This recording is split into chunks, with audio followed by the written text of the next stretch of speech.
Good evening from Wolfville and Mi'kma'ki, the ancestral and unceded territory of the Mi'kmaq people. And as such, I would like to draw particular attention to the 7 sacred teachings of the Indigenous people in the context of sports and our discussions here this evening. Now, I'm not an athlete, never have been, but I have spent many an hour in the cold rinks and just as many in the stands next to the gridiron. And it seems to me that these 7 sacred teachings are particularly relevant in the world of athletic competition. Love, respect, courage, honesty, wisdom, humility, and truth. My name is Oonagh Proudfoot, and I'm the Executive Director of Alumni Affairs in the Office of Advancement at Acadia, class of 1993.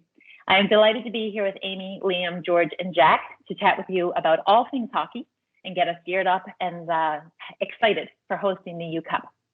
First and foremost, though, I'd like to offer a huge congratulations to our Axemen hockey team who captured an ACHA championship on the weekend by beating Holland College 4-1 in the championship game.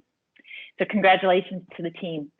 And while I'm at it, an acknowledgement that tomorrow is International Women's Day. So I do hope that you find some time to give a shout out to the many influential women in your lives and those who identify as such on their lives and their accomplishments. Might I suggest that you start with our women's hockey team as a place to start on congratulations.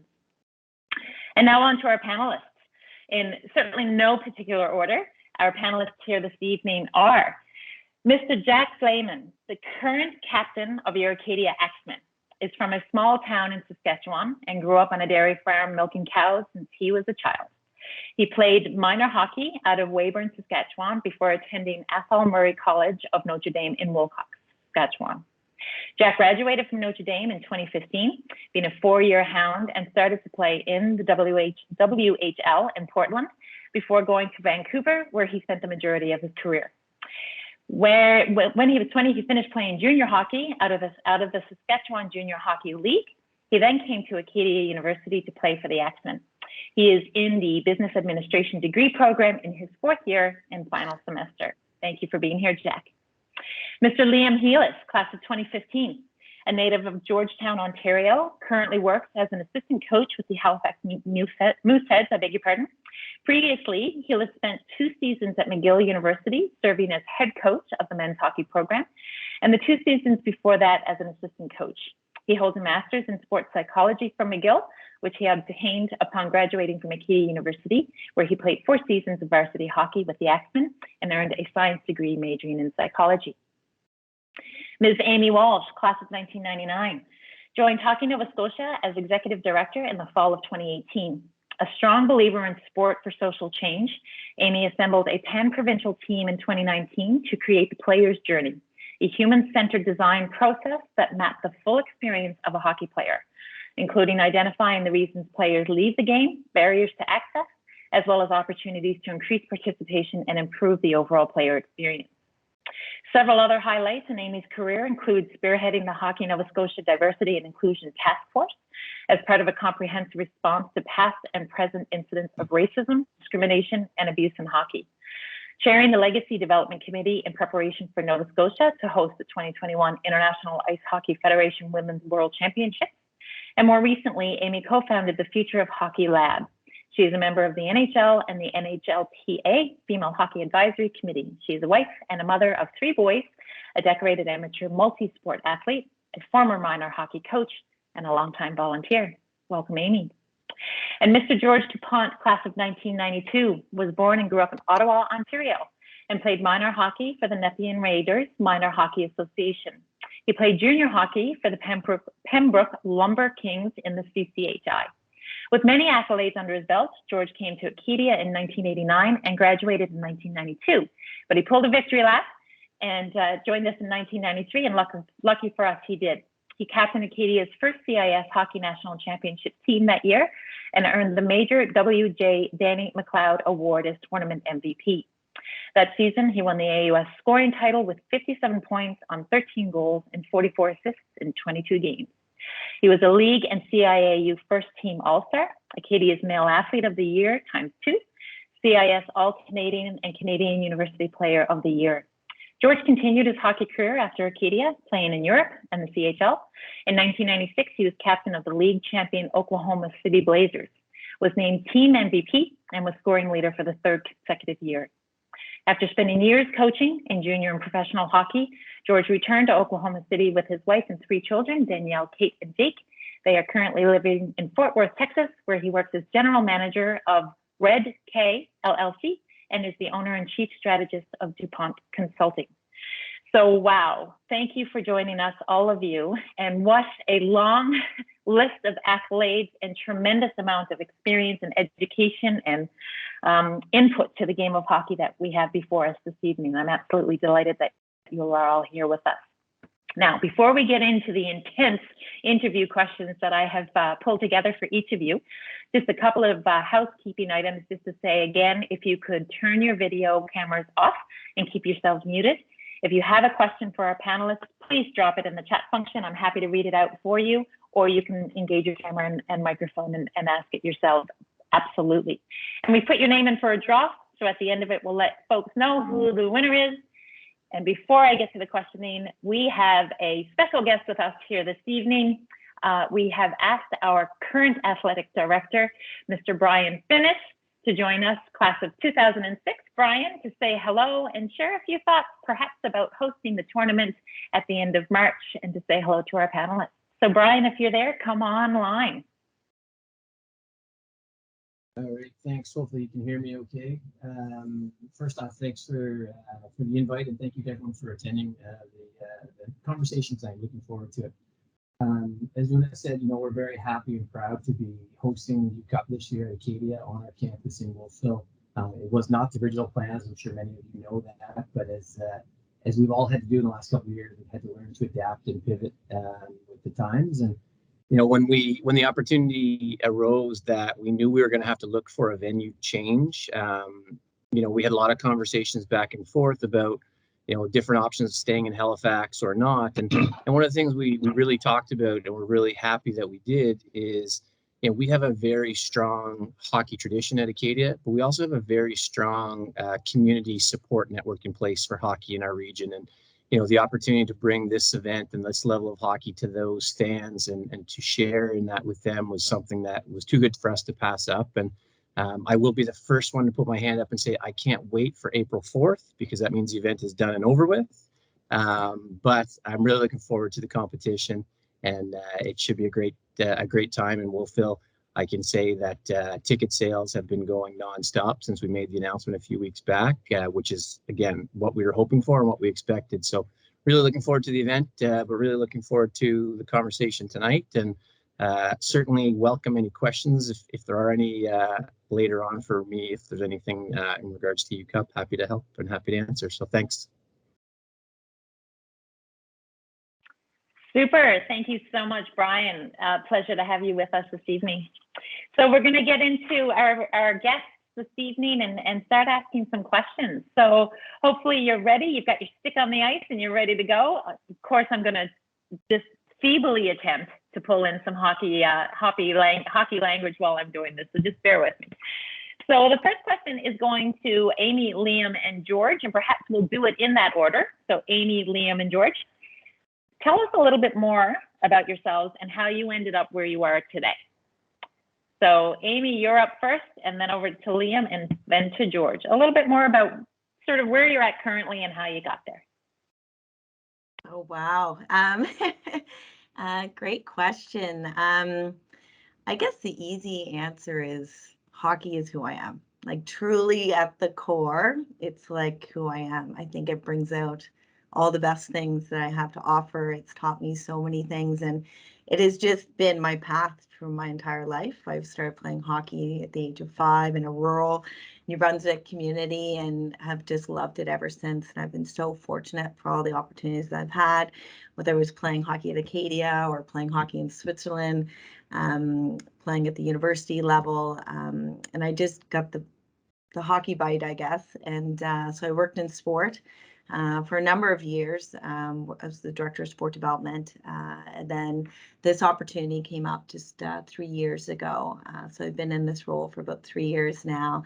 It's been amazing. It's been a great opportunity to really put my stamp on what I think needs to be a new vision for the organization. Hockey is an a hard place right now from a growth perspective, just the changing demographics and culture-wise. And so really that's our number one focus right now, is really trying to make the game of hockey more accessible to more people. So yeah, that's a little bit about me. Yeah. Thank you, Amy, and challenging, I'm sure. We'll come back to some of what you just said in questions in a little bit. So over to you, Liam. Hi, everyone. My name's Liam Heelis. How I got to where I am now, also born and raised in a small town in Canada, Georgetown, Ontario. And I can also say that I just have a love and a passion for hockey, and that's really, really driven where I am now. But upon growing up in my small town, I played major junior hockey in the Ontario Hockey League in two small communities as well, Peterborough and Owen Sound. And I think both of those small communities also sparked a keen interest in just how special those small communities can be, especially with sport, and how sport can make a real positive change. In particular, my last season, I really kind of caught the coaching bug from a former mentor of mine, the late Mark Reeds. And after that season, my last eligibility year in the Ontario Hockey League, I decided to utilize my school package and head off to university rather than try my hand at the pro ranks and start trying to carve out a coaching pathway. However, there's no real clear-cut one, as I'm sure everyone knows, to becoming a professional coach in any sport. So went on my recruiting visit to Acadia, and I knew right away after meeting Darren Burns and the coaching staff that it was going to be a great fit for me. And spent 4 great years at Acadia as a hockey player and developed as a person. And that was, I think, my ultimate goal in attending Acadia. And from there, I made some great relationships with professors too. And that kind of sparked my interest in furthering my academics. And sort of from there, I ended up at McGill, did a master's tailored to sport coaching and sport psychology, and ran out of playing eligibility as well. And newfound mentor at that time was the head coach, Kelly Nobes of the McGill University hockey team. And he asked me to hop on the staff and kind of get my first job as an intern, you would say, or a graduate student coach, and get to learn things from there, from the other side of the bench. And since then, I've really tried to carve out my path in the coaching world. I took over as an interim coach, like Oonagh said, with McGill for 2 seasons before taking a job and this past summer with the Halifax Mooseheads. And it's been a great start. I would say that major junior hockey is a lot different, and I'm learning a ton from the differences between that and junior hockey and university hockey. And I'm looking forward to sort of what's ahead as well. Super, Liam. Thank you. And first of all, Nova Scotia is happy to have you and your family back. And secondly, just the quick chat we were having before we got started this evening, we'll be sending out our recruiters for your son anytime now to bring him along to Acadia to be a student and an athlete. So just give him the heads up. We'll be knocking on your door soon. George, last but certainly not least, over to you. Thanks for having me, and feel very privileged to be involved. It's been a long time.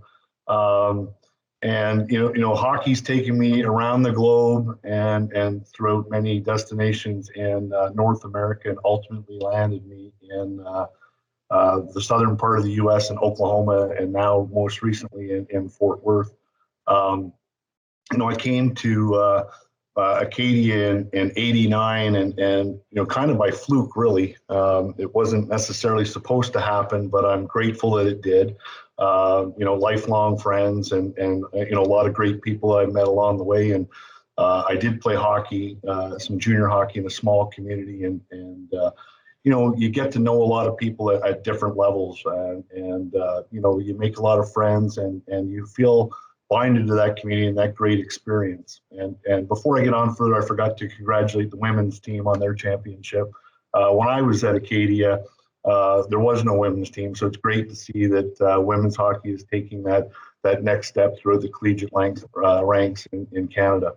and kind of headed in that direction. So congratulations to them. And I was lucky enough to experience the first kind of national championship, and you had alluded to the fact that I graduated in '92 but came back in '93.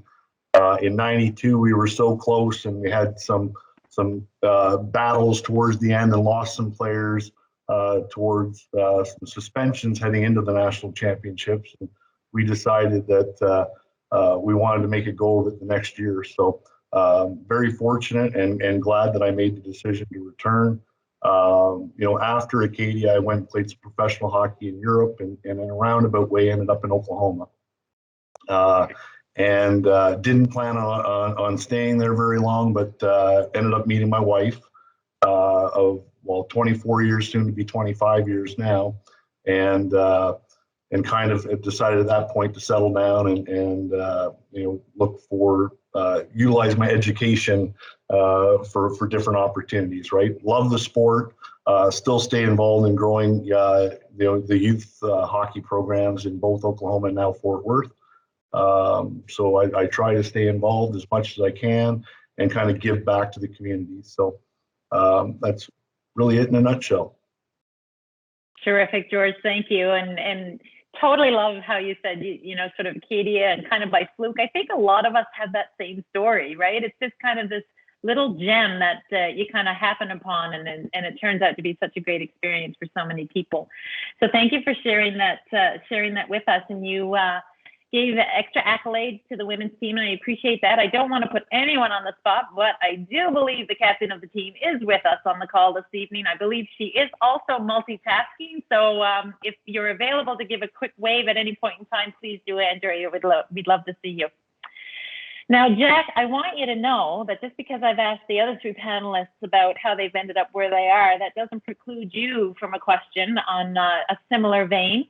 And my question for you, Jack, is, and I have this incredible inclination to call you Captain Jack. So if I do that, I hope that's okay, because in my mind now, you're Captain Jack. If you could write your next couple of years of Instagram posts, what would they look like? Personally, I'm not a big social media guy. So you're not going to see a lot of them, but you're probably going to see a couple hockey pictures. I'd love to see one where we're holding some hardware. That'd be extra special. And then you're probably going to see some pictures of me running. In the summertime, I've taken up running marathons with my girlfriend, and it's something that keeps me in shape and something that I actually take some pride in and enjoy in the summertime. Awesome. And what about a little further down the road when you keep running? Do you have any inclination or any idea what the future might hold for you? What does it look like? If I was going to ask the question, if Tinkerbell were sitting on your shoulder, but then I realized you probably have no idea who I mean by Tinkerbell. So if you had a genie in a bottle, what would the next few years look like for you? For me, I'm looking at becoming a teacher. I would love to be a math teacher in the high school. I also, like Liam, I take great pride in the game, and I want to be a coach one day. I feel like I've learned a lot and I could pass my knowledge on.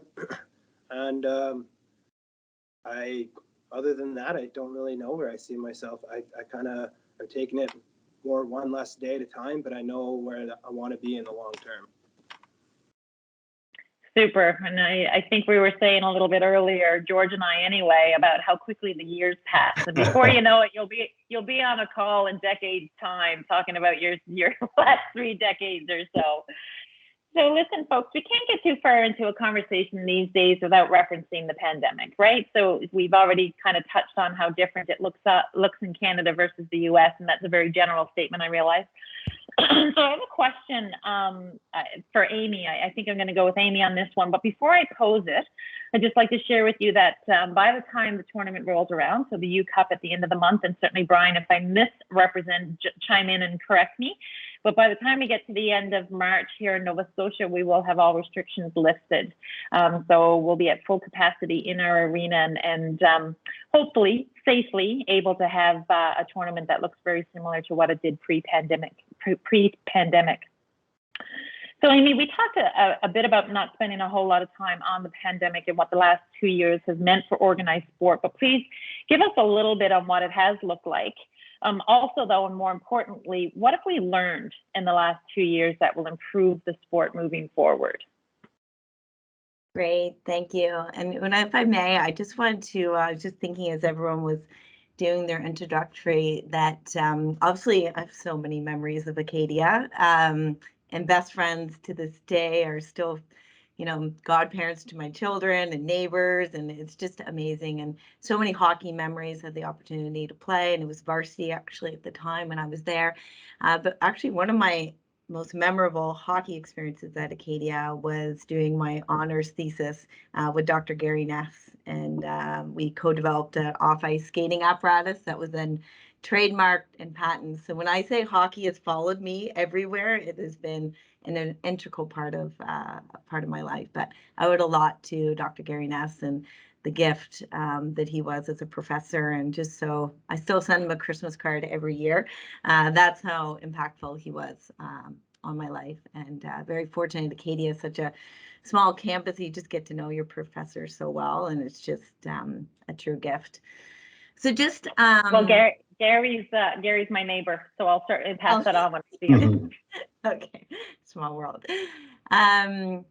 Yeah, so just in response to your question, it has been a really tough 2 years, and in reflection, as we had our kind of pre-call, and I was thinking back that moment 2 years ago, actually one of the individuals I spoke to, one of the first phone calls within hours of hockey being shut down, was with Kevin Dickey, actually, because it was in the middle of the UCup that Acadia was hosting, and because of our unanimous decision with Hockey Canada across the country, it directly impacted that event because of the officials, and it was just done, and it was really tragic, I know, and heartbreaking for the players, especially those in their final year.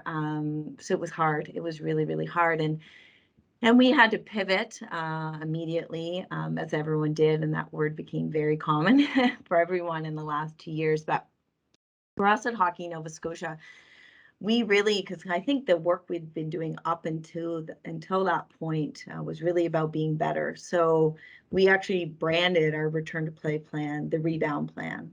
And we did that because we wanted to rebound stronger. We wanted to really work with our members and get a level of engagement that we've never done before. Like, we really want to ensure that we were there for them and that we showed the value. So we started our Zoom calls like everyone else, but we'd never done that as an organization, and it was bi-weekly and then monthly. But it was really a great opportunity to connect, and it was a really good two-way communication that we had never done before. And it was really impactful, and we implemented a new position. It was a safety rep at all levels. So a whole new hundreds of new volunteers actually through this process. We'd never had the safety rep position. So that was a whole added workforce, if you will, to our volunteer base. We also brought on a chief medical officer, who Liam probably knows, but Dr. Tina Atkinson, who has worked with the Moosehead. She's one of the top doctors in this country.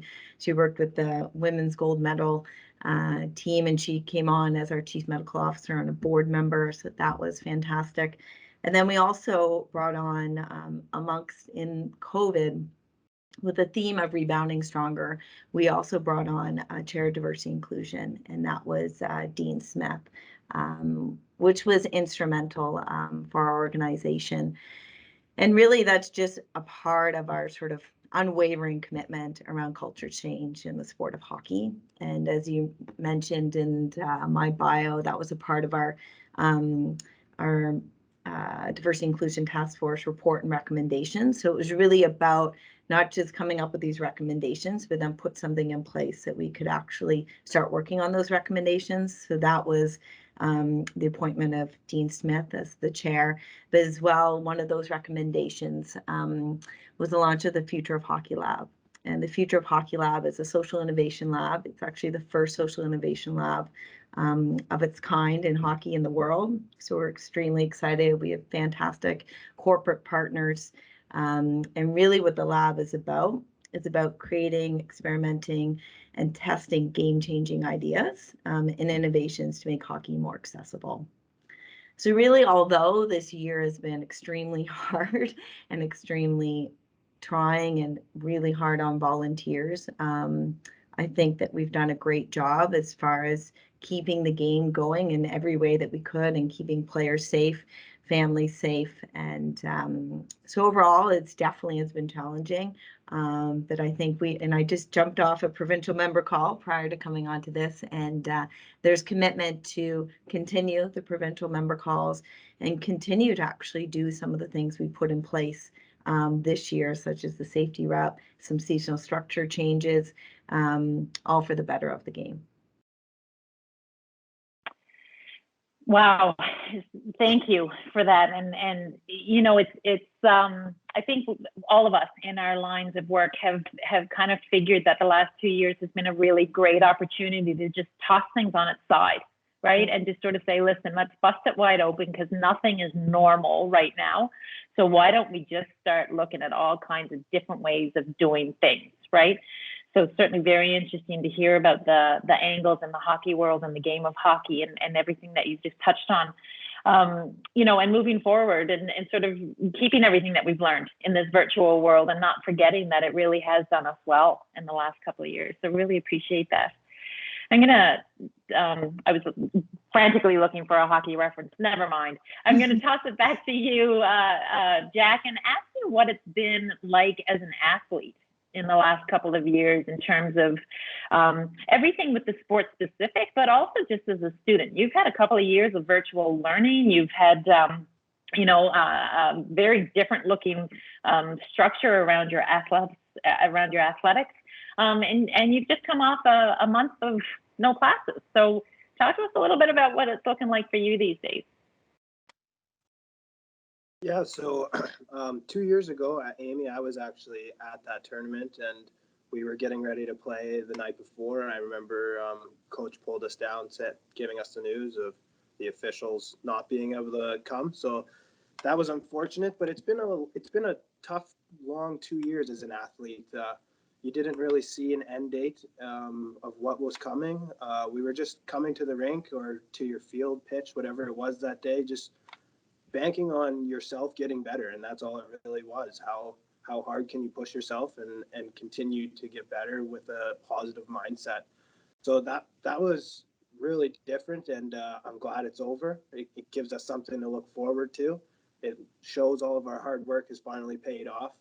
But the classroom has been completely different. We went from being in class, having everything on paper and pen, to now I feel like I don't even have to go to class most days. I can do most of my stuff on my computer just because we have the hybrid options, or we have everything just getting handed in online, no paper, pen, nothing like that. So it's been a complete change from paper and pen to now we're a virtual, where if you still prefer paper and pen in classrooms, you can use so, but you don't see many students doing that. I think we've just adapted to this new virtual society that we've created, and that's just the way we're going. Absolutely. I heard somebody reference the other day something about purchasing cyberspace. So now we're not buying land anymore. Now we're buying cyberspace. It's a scary world, let me tell you. Listen, Jack, you know what? The way that you answered that question with your positive mindset and your positive attitude, I'm really looking forward to you at the helm in our tournament at the end of the month. So we really appreciate that. Thank you. So my next question is a two-part question, and it's for each of you. And I'm going to go with you to chime in first, George. So I'll tell you what the two parts are and give you a little minute to think about it. But the two-part question is part A, what is the one thing about hockey that you continue to celebrate? And part B is, what is the one thing that you would change if you could? So that's coming at each of you as panelists to answer that part A and part B question. Part A, what is the one thing about hockey that you continue to celebrate? And part B is, what is the one thing you would change if you could? So, you know, I think everybody at the end of the day, when you finally decide and you kind of get away from the game a little bit further, you know, the friendships and the camaraderie that you had with teammates, right? So the ability to kind of develop into a good, strong team. And I've been fortunate enough throughout my career to be a part of a lot of successful teams. And, you know, a lot of that comes from overcoming adversity and finding ways to be successful and ways to compete at a high level, as well as support the people around you, both on the ice and off the ice. And so when you just look at the spirit of competition and what that actually means, I think you can't be a successful team or a successful player without having that competitive backbone to yourself. But you also got to be able to celebrate the success of other individuals and other people and appreciate the game for what it is. And I think that in retrospect, you get a lot of that hindsight, right? And as you get further away from the game, you realize the things that were important to you, right? And it's always nice to win a game and always nice to be ready and competitive and everything else. But you look at everything that went into that, right? The preparation. Hearing Jack talk about mindset, it's become a more popular word now, but you still needed to have a positive mindset and a strong mindset to be able to turn around and approach and compete, right? And you look at all those things, and the ability to formulate strong relationships, strong friendships, and strong teams is the one thing that when I watch hockey now and I can see teams being successful or working well together or doing in the spirit of competition, I can kind of appreciate what the work that they've gone through to be able to perform at the level that they are. And I think that that's something that is very valuable for the game, and you're able to take away from the game and bring into everyday life. So I think the game teaches you a lot as an individual and as a person. And if you stay true to that, there's a lot of things that you can draw on to continue to better yourself through those experiences. What would I change? Kind of going back into the reverse of that. As much as I appreciate competition and everything, I feel that winning should be a byproduct of doing the right thing. And I think that that at the end of the day, if you do all of the right things and you treat people fair, that winning becomes a byproduct of those things, right? A commitment, integrity, and all these other things. Winning becomes a byproduct. And I think there's a lot of people that put competition and winning above some of those things. So when I turn around, I look at what would I change. I try and reinforce or turn around and try and get people to understand a little bit more that winning should be a byproduct of those other things. And it's okay to want to win, but you shouldn't sacrifice some of the other things in order to win. I watch a lot of youth sports now and a lot of young kids playing, and I see kids at ages, that should strictly be about fun and enjoyment and all these other things where, we're benching kids and we're not letting them play at 10, 11, 12 years old, right? And that's the one thing that I would try and continue to, remove from the game a little bit. And, until you're being paid to play, some of those other things should take a back seat. Thank you, George. So well said. Appreciate that. I'll open it up in case someone wants to go next. If not, I'm going to be pointing at you. I'll go ahead. Thanks, Liam. That was a great answer from George. I thought it was really insightful and spot on. If I could add to that, I would say, I guess in my own words, how I celebrate the game would just be looking back at what the game's given me, and how hockey can develop people, not just athletes or players, and using and utilizing and continuing to use hockey as a vehicle of change. I think if I didn't have hockey, I wouldn't have developed in just the classroom the way that I did in terms of social skills, leadership skills, learning how to manage adversity, all those sort of life skills. So one thing that I do celebrate hockey-wise is just the impact that it can have on your life and developing life skills that are translatable outside of sport and everyday life, and preparing you to cope with those things and the uncertainty of future problems and conflicts and issues that you may have in your life. So what hockey prepares you for there is something that I definitely celebrate.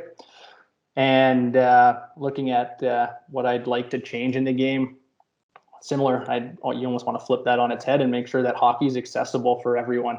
It's a sport that's become more and more competitive, as George mentioned, but it's also become more and more expensive too.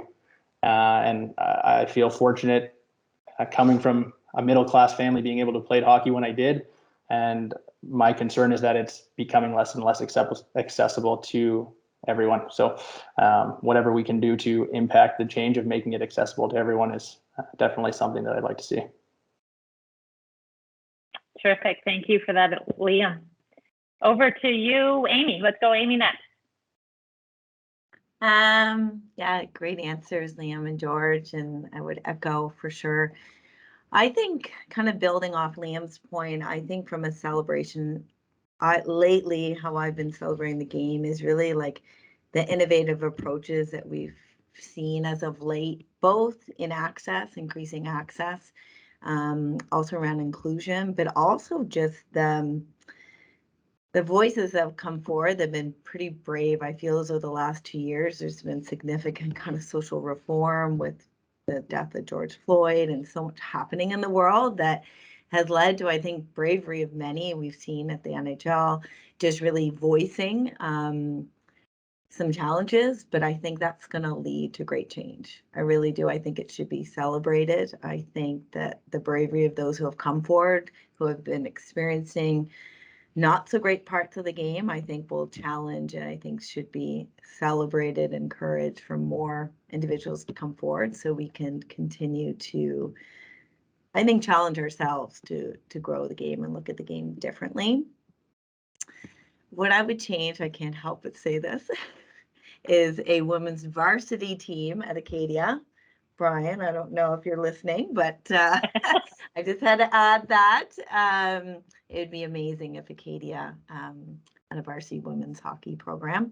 So that's what I would change if there's one thing that I would change as it relates to this context. So, Brian, we can chat after. Well, Brian has just written in the chat function, I am listening with an exclamation mark. So this is good. Perfect. Terrific. Thank you, Amy. And Jack, what about you? One thing that you continue to celebrate about hockey and one thing that you would change if you could.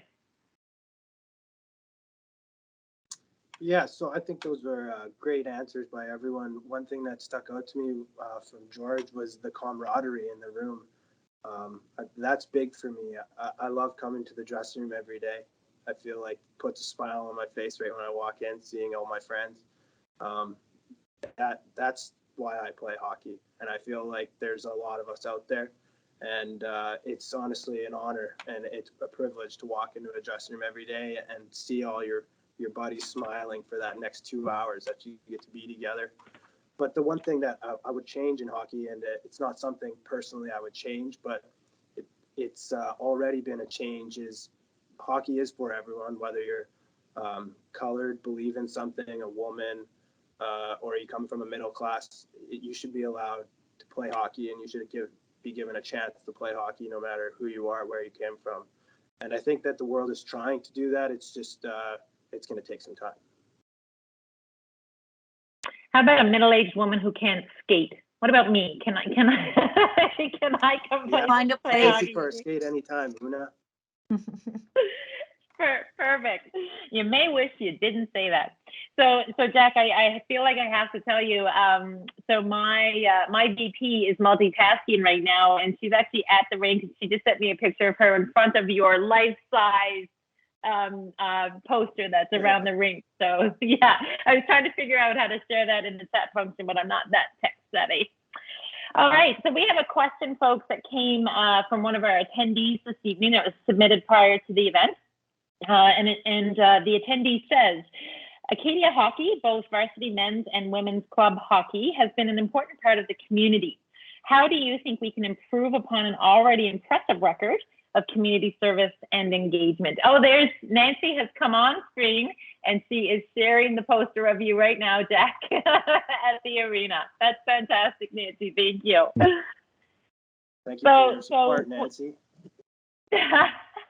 So the question of community engagement, an already impressive record of community service and engagement. How do we improve on that?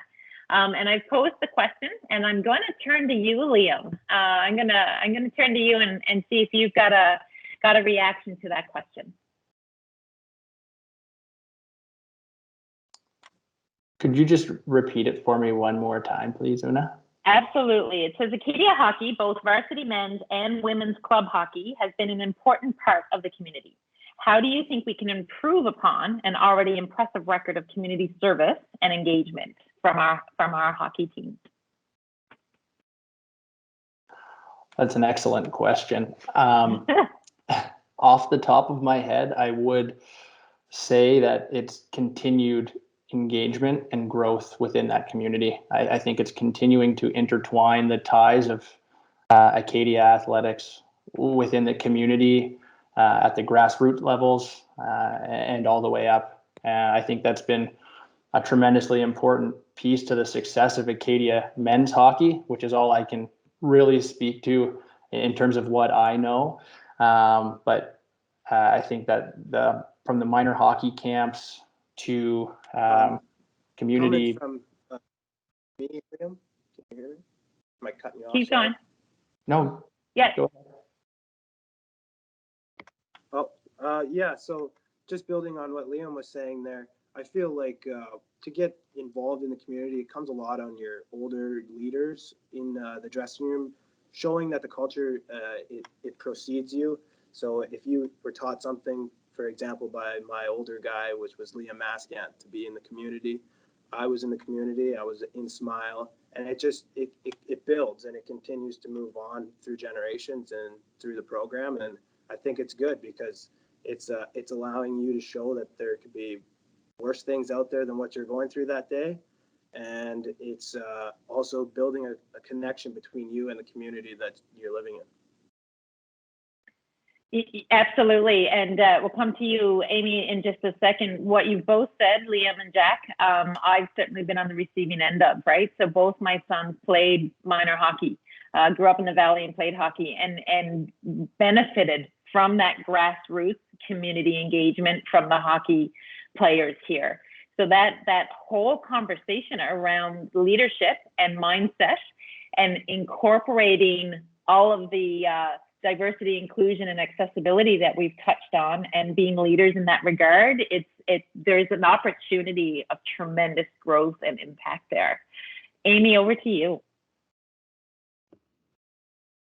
Yeah, I guess just building off of that, and not to put Liam on the spot. And Liam, I don't think you and I have met before, but when Liam was a head coach, I think a lot is really the standards for which the head coach or the coaching staff sets, and what they prioritize and what they value and what they encourage and what they expect of the players. And I know when Liam was at McGill, their team fundraised funds for our Black Youth Ice Hockey program here in Nova Scotia, which I thought was unbelievable, like from a different province to here. And I believe it was the connection, Liam, from being at Acadia and other staff. So I really think the coach plays a role in that. And I know that's always been well done at Acadia. But I think really the coach sets the standard there.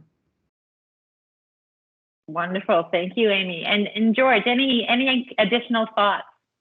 Again, a lot of good information. One of the hardest things to duplicate is culture, right? And and it starts with good people, surrounding yourself with good people and making sure that you're recruiting the right type of person that fits your culture and your team. And with that, going off what Jack had said, just from the leadership, from the coaching to your athletic director, it's all about a culture that you create, and having good, positive people, role models around, I think goes a long way. Couldn't agree with you more, George. And it may be a bit of a segue into my next question for you. And I'm sort of taking the helm here and wondering if you could tell us a little bit about your experience in your 93 championship and how it looks a little different today and sort of turn that into any advice that you might have for Jack as he heads into this tournament at the end of the month. I don't know how much advice I have other than, live in the moment. You can't really control the future, and the past is the past. So live in the moment and then really appreciate it, right? And it's easier to look back on that with a little bit of hindsight. In 1993, we'd been in the new arena a couple of years at that point. So now it's the old arena. It's been around a long time, probably needs updating, right? But it was the new arena for us. We had tremendous support.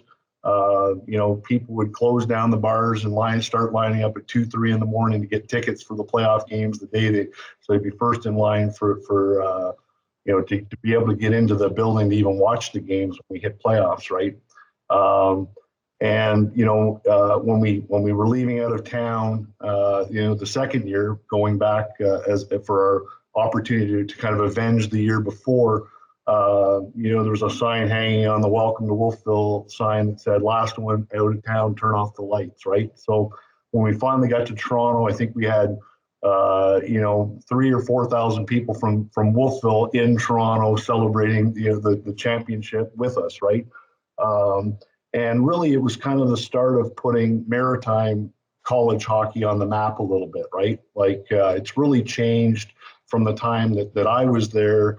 We had great success and managed to go back-to-back years. But when I was there and they were talking about it, we were watching and listening to the TSN broadcasters when they were broadcasting it.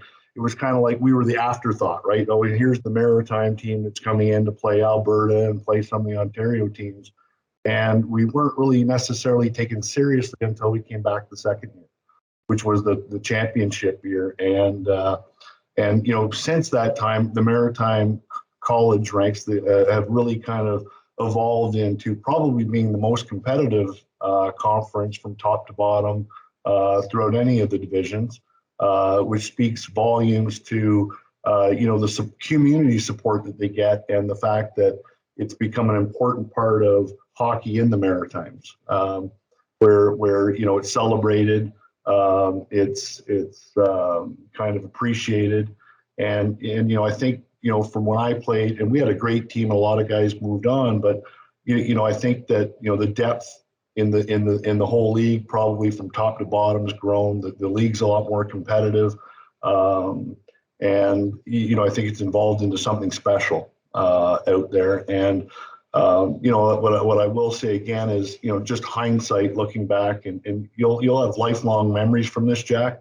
And I know that the town of Acadia, Wolfville, provides tremendous support, and the team is part of the community. And this will be something that you'll appreciate. I would say take it in with your teammates, and don't lose sight of everything else that's going around you. I mean, you need to focus on the game, but there'll be a lot going around you. I think you just need to learn to take it all in and appreciate it. And when it comes time to play, be ready, be focused, be prepared, and most of all, have fun. If you're having fun, you'll be successful. That's great advice, George, and you're such a great storyteller. I'm sitting here and I got goosebumps reliving those years that you just shared with us. I mean, honestly, I remember it like it was yesterday, right? And we were in the rink and we got our pots and our pans and we're doing everything we can to support the team, right? It was loud and it was actually very crazy, right? Like, and it was, the base of the fans were made up of students. And it was loud, and it was the place to be, and it became a great experience. I think for anybody who entered the rink at that point. Now, my assumption is going into this national championship and hosting it there, that atmosphere will still be there, maybe even greater. Well, we certainly hope so. And you mentioned not having been in the rink for a while, and my colleague, my vice president, is sending pictures in the chat of what the rink currently looks like, George. And I wasn't going to let you off that easy. I was going to say, well, it's high time you got yourself back to Wolfville. to see the rink. She's now showing video there for you. So it's come a long way, and it's a wonderful venue to be in. So we're certainly excited to fill it at the end of the month for sure. So we've got time for a couple of more questions. I've been keeping my eye out and hoping that I'm not missing any questions in the chat function.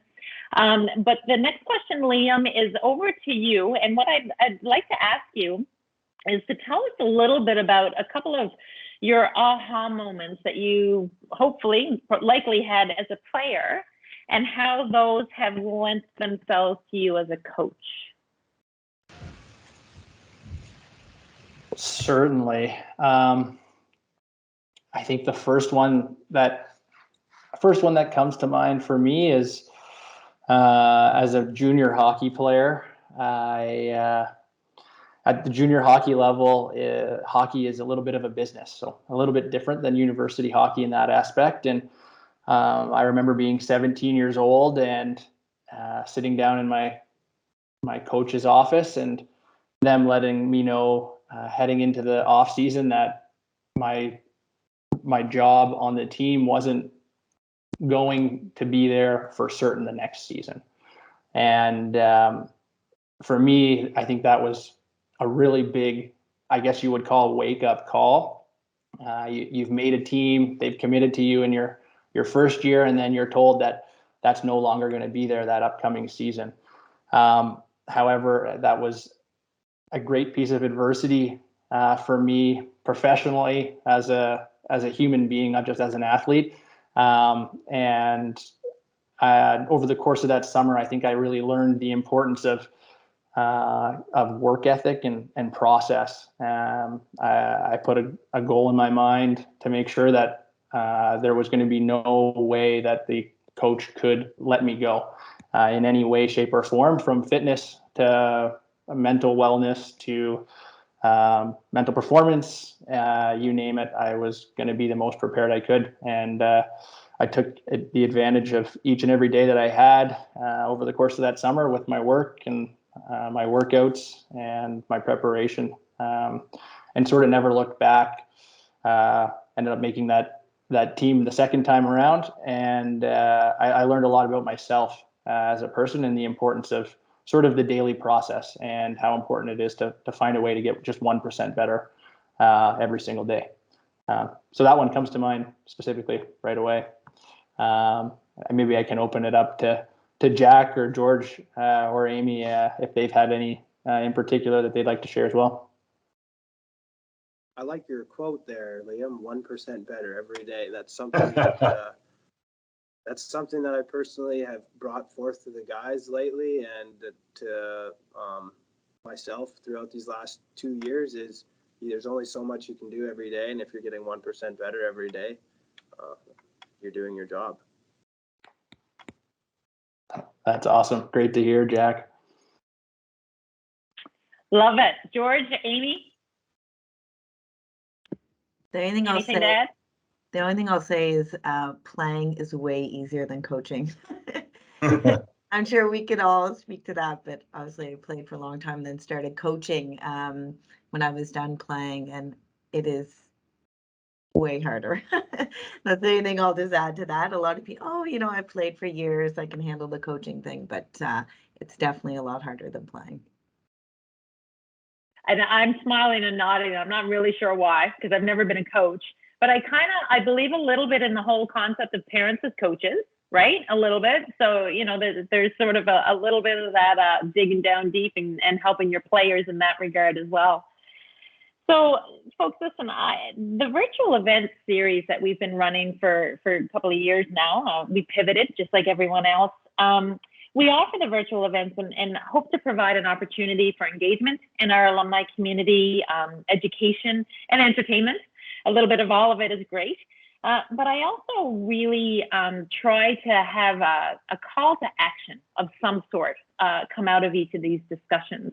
And I wonder, with the wealth of experience and knowledge on this call, and maybe particularly around some of the conversation we had around diversity, inclusion, accessibility, if either of you, Amy, maybe in your role as Executive Director of Hockey Nova Scotia, any sort of guiding thoughts or suggestions for those of us who are listening to all of you this evening as suggestions on how we can play a role, albeit probably quite small, but we all know small roles often are quite influential in contributing to this evolution of the sport of hockey and improving inclusion and accessibility for people. What kind of call to action can you think of to send us off on after this discussion this evening?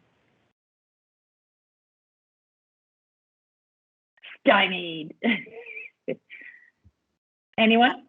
Go ahead, Amy. Yeah. But anyone else? I'm a big believer in representation matters. So I think people need to see a picture of what is possible. And I think until they see that physically with their own eyes, it's hard to imagine. So I think when it comes to the place of inclusion and diversity, I do think representation matters and being extremely mindful of that in all ways. So I just think if individuals, even in my role as executive director, I'm the only one across the country. And so I think if females can see another female being an executive director role or a head coach role or on the ice as a player or a person in the BIPOC community that's playing and sees someone like them playing, that's how we're going to grow the game, I think. I think it's really, and I think Acadia can definitely play a role and has played a role, and I think can continue to play a role. I know it has been a priority within Acadia, so I just think it's continued work in that area. Great insight, thank you. Jack, George, or Liam, any additional thoughts on that? Or just dittos? I think she said it well, and obviously I think having role models or again seeing somebody that you relate to is important, right? And although you might not be that person that is that role model for that person, facilitating that or being some sort of facilitator that leads them to somebody that might be or helps them find their path, I think is equally as important to being that person for other people. You can be the best that you can be and the best role model that you can be, but you might not be the right one for everybody, right? So it's you can facilitate that and guide people along their own path to find that person for them. So I do agree with Amy, and I feel that we all have some responsibility in being able to help people find their path, right? And what that might be for that individual. Absolutely, 100%. Or as the kids today say, Hundy P. Liam, over to you. Certainly. I think I'd build on that and what George said, and for the younger generations listening is seek mentorship. So I don't think I'd be where I am today without the mentorship and guidance I've received in the hockey world and at Acadia, from seeking out the mentorship of professors to having Kevin Dickey and Ray Ivany come in and share the legacy stories about Acadia hockey at the start of each season and understanding your impact. But seeking mentorship in the form of don't be afraid to email someone who you aspire to be like, or cold call someone who's in a position or doing something that you're interested in doing. I think that mentorship is a very, very powerful thing. And I think it's something that Acadia does particularly well, that we can draw from our own experiences at Acadia too. Appreciate that Liam, and I'm not sure if you're keeping a chat on or keeping an eye on the chat function, but we have a comment from Mark Adam, who's with us this evening, and he says Liam has been a huge mentor in our players' life, pivotal to this day from when she was small. So shout out to you, Liam, on the heels of your mentorship comments. And we mentioned social media earlier. Oh, sorry, Liam, do you want to say something? Sorry, I cut you off, did I? Yeah. Sorry, not to cut you off. Just thanks, Mark. Really, really appreciate it. Mark's daughter, Abby, is one of the top talents in the country, and she's been just a joy for me to work with, and she's an incredible hockey player. And I think that's one of the great things from Acadia camps and being a mentor on Acadia's campus as a player is those relationships you grow too, just teaching kids. And it would be great, Amy, to see an Acadia women's team so that you can see the little girls like Avi Adam and the Maggie Burbiches who come through the Acadia hockey camps have an opportunity to play in town too. Absolutely. And you know what? We speak often of our close-knit community and those opportunities that present themselves. You're getting a virtual applause from Amy there. Well done, Amy. Full circle back to the beginning of the conversation when we touched briefly on social media and sort of pulling in each of your comments about mentorship and about representation. And when we have opportunities to celebrate players and to celebrate teams and to particularly highlight diversity and inclusion, how easy it is for those of us who use social media to share it, to put it on your Facebook page, to put it on your Instagram, to give a shout out, to tag people. And then understanding that when you do that, that everyone in your social media world sees that as well. So a really easy way for those of us who, just live our daily lives to be able to help with that representation and to help with that awareness and promotion of people being able to play the sport and what it looks like, being able to see yourself in hockey gear. Listen, I can't even begin to thank each of you for your time this evening and your clear love of the game and your passion for the sport. Jack, really shout out to you for finding some time to come and join us this evening. I can only imagine what your world looks like right now with playing catch up on classes and getting ready for a tournament here in Wolfville. Amy, George, and Liam, so glad that we were able to connect with each of you and invite you to the conversation. So thank you very much. Thank you to everybody on the line who took some time out of their evening to join us and to hear from this stellar lineup of alumni. We're pretty proud. I've got probably the best job in the world, just putting that out there. And so thank you very much for continuing to engage with Acadia University.